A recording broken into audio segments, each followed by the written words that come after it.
Boa noite, está no ar o Notícias da Hora pela sua TV Tiradentes. Polícia diz que cantor Júnior foi morto por engano após ser confundido com traficante. Principal suspeito do crime também é investigado por envolvimento na morte do soldado Portilho. Henrique Silva da Silva, de 22 anos, é apontado pela polícia como o autor dos tiros que mataram o vocalista da banda Júnior e banda Melvino de Jesus Júnior, homicídio ocorrido em abril deste ano no município de Codajás. Segundo o suspeito, Júnior foi confundido com um traficante que atua como barriga d'água, nome dado aos piratas do Rio que roubam carregamento de drogas. O suspeito recebeu ordens para executar o traficante, que teria as mesmas características físicas do cantor Júnior. Foi coincidência, não tem, ele tava com a mesma roupa que o traficante, aí eu peguei ele errado, não tem, queria muita desculpa aí, não tem. A versão foi confirmada pela polícia. Segundo o delegado da especializada em homicídios e sequestros, Juan Valério, o cantor Júnior estava no local errado, na hora errada, e acabou morrendo no lugar do traficante. Foi passadas as características do traficante que estava na festa. Infelizmente, como eles não conheciam o traficante, acabaram executando o Melvino, que estava no momento lá com características bem similares. Além de Henrique, outros 2 homens também foram presos por envolvimento na morte do cantor, conforme destacou o delegado Rafael Campos. O Henrique, que foi o autor dos disparos, ele confessou todo o delito, disse que ia receber 1 quilo de drogas para a execução do crime. Juntamente com o Fábio, o índio, eles iriam dividir esse 1 quilo de drogas. E diz que está muito arrependido porque não era a intenção dele matar uma pessoa inocente. A filha do cantor Júnior, Ingrid de Jesus, agradeceu à polícia pela prisão dos assassinos do pai e aproveitou para fazer um desabafo. A minha madrasta, por tudo que ela sofreu, mesmo assim ela deu apoio para a família, sabe? E em nenhum momento deixou se abalar pelos dedos apontados, pelas acusações, pelas especulações falsas. E que vocês possam levar essa informação verdadeira agora. Meu pai morreu. Infelizmente, foi confundido. Ele morreu. Levaram ele. Henrique Silva da Silva também é suspeito de envolvimento na morte do policial militar Paulo Sérgio Portilho, apesar de não ter confessado participação direta no homicídio. A polícia procura por outros foragidos que teriam colaborado para a execução do cantor Júnior. Os 3 suspeitos presos foram indiciados por homicídio qualificado e seguiram para o Centro de Detenção Provisória Masculino, onde vão aguardar julgamento. O motorista perdeu o controle de um ônibus escolar e colidiu no muro do Parque Cidade da Criança, na rua Castro Alves, no bairro Aleixo, zona sul da cidade, na manhã desta terça-feira. De acordo com informações repassadas ao Corpo de Bombeiros, o homem sofreu um mal súbito. Não havia passageiros no veículo. O ônibus ainda atingiu 2 carros no local antes de atingir o muro que rachou. O motorista foi atendido pelo Serviço de Atendimento Móvel de Urgência, SAMU, e foi encaminhado a um hospital. Agentes do Instituto Municipal de Engenharia e Fiscalização do Trânsito, Manaus-Trans, foram ao local para orientar o tráfego. Os veículos foram retirados e a via foi liberada por volta de 11h20 da manhã. População denuncia. Praça da Saudade sem segurança e abandonada vira palco de arrastões. A denúncia é de uma senhora que trabalha em um estabelecimento que fica bem ao lado da praça. De acordo com ela, que pediu para não ser identificada, é comum estudantes e pessoas que procuram o local para namorar ou bater papo serem atacados por assaltantes. Até um cartaz informando sobre o perigo foi colocado em um ponto telefônico. Muito assaltante aqui nessas paradas de ônibus, pertinho da praça tem muito assalto. Quando os alunos vão saindo, às vezes 9 horas da manhã, já vimos pessoas sendo assaltadas, pessoas que chegam aqui, às vezes assustadas porque foram roubados o celular, às vezes até moto aqui nesse sinal de trânsito, bem pertinho, levaram a moto no casal um dia desse, na noite. Quem passeia pela Praça da Saudade pode observar que falta segurança patrimonial, luminárias estão quebradas, o lixo está espalhado e os pontos comerciais estão fechados por conta da violência. Pessoas com deficiência mental vivem no local e outros fazem necessidades fisiológicas sem se importar com quem passa. De acordo com a denunciante, recentemente, em um ataque, os assaltantes levaram mais de 10 celulares de estudantes que conversavam na praça. E teve um arrastão aqui na praça dos alunos, né, que vêm, que estacionam os ônibus aí, levaram 14 celulares de uma vez só. E os motoristas, tudo eles tomam café aqui comigo, almoçam comigo, eles contam tudinho, como é que tem esses arrastões, né?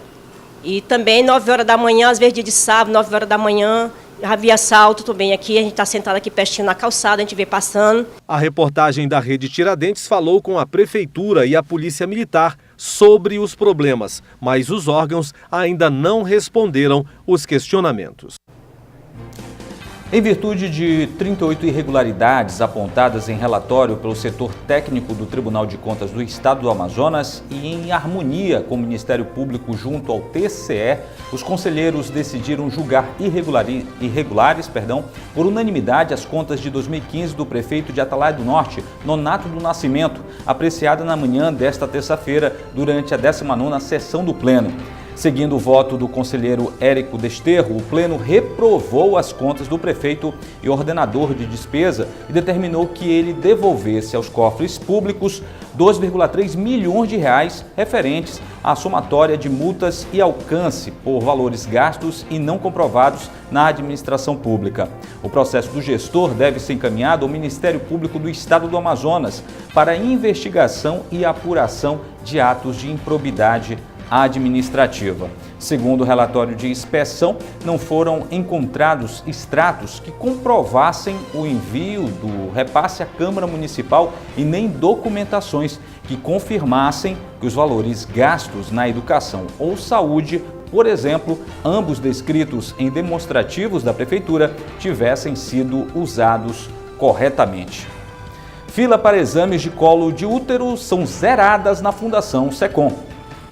Uma das principais modalidades da radioterapia desenvolvida para o tratamento de câncer de colo uterino, a braquiterapia, um procedimento interno de radiação, teve a fila de espera zerada no mês de maio na Fundação SECOM, como explica o gerente de radioterapia, Leandro Baldino. A gente conseguiu com a braquiterapia, que é um tratamento com a fonte radioativa colocada próximo da lesão, próximo do tumor, a gente conseguiu também ampliar o tempo de tratamento com mais funcionários. Isso fez com que a gente tratasse mais gente também.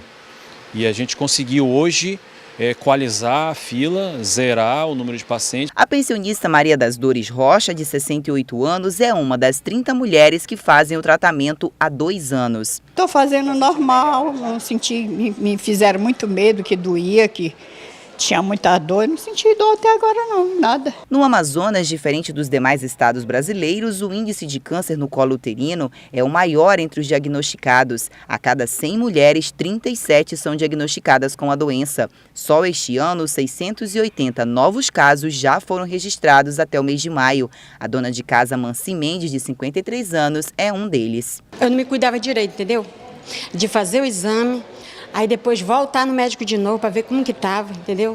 Eu fazia, tomava remédio e depois não ligava mais para nada. No segundo semestre do ano passado, os novos aparelhos de exames foram entregues ao SECOM, que agilizou a precisão e principalmente o tempo para a realização dos exames, como explica Leandro Baldino. Só com aqui na radioterapia, cerca de 520 pacientes são tratados desde janeiro até hoje, né?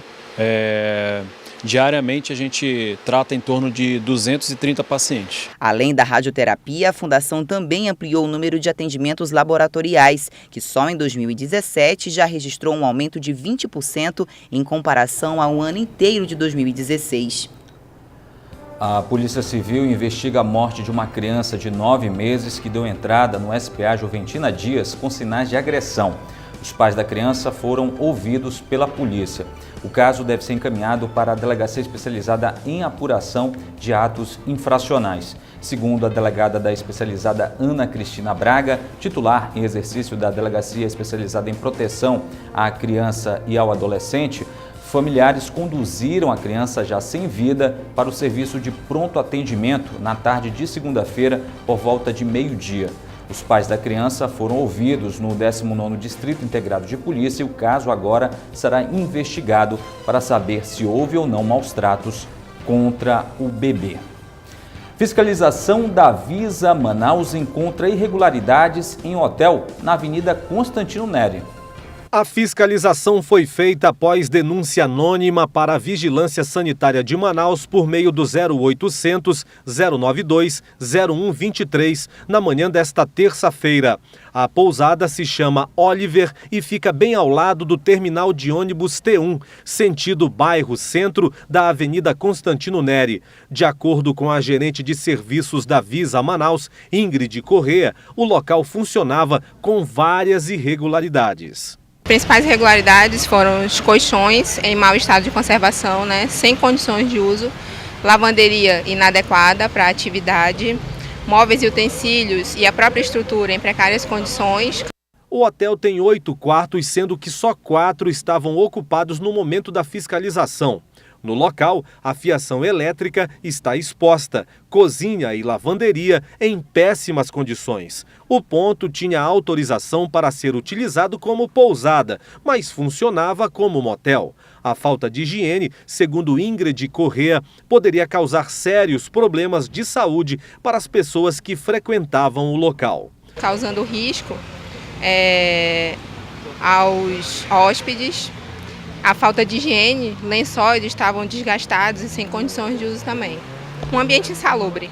Além de todos esses problemas, o motel funciona em cima da Igreja Ministério de Jesus Cristo e também causava problemas na área usada pelos evangélicos, de acordo com Agostinho dos Santos, que faz manutenção no templo. Sim, está dando problema devido à infiltração de água, que aqui nós temos um forro, mas a água ela cai em cima do forro e fica infiltrando. Então, está causando um prejuízo também aqui para a igreja, E nós já pedimos que ele solicitasse uma reforma lá, mas ele fala que não pode fazer por nada. O hotel e espaços como rouparia e lavanderia foram lacrados. 8 colchões em péssimas condições foram trancados em um depósito. Os proprietários foram autuados, vão responder processo administrativo e têm agora 3 dias para fazer a defesa. E esta edição do Notícias da Hora vai ficando por aqui. Para rever as reportagens exibidas nesta terça-feira, acesse o nosso canal de vídeos na internet. O endereço é youtube.com/TV Tiradentes. E você pode mandar sua sugestão de pauta para o nosso e-mail. Anote aí, redacal@redetiradentes.com.br ou ligue para a nossa redação, 3616-3800. Obrigado por sua companhia, uma excelente noite e até amanhã.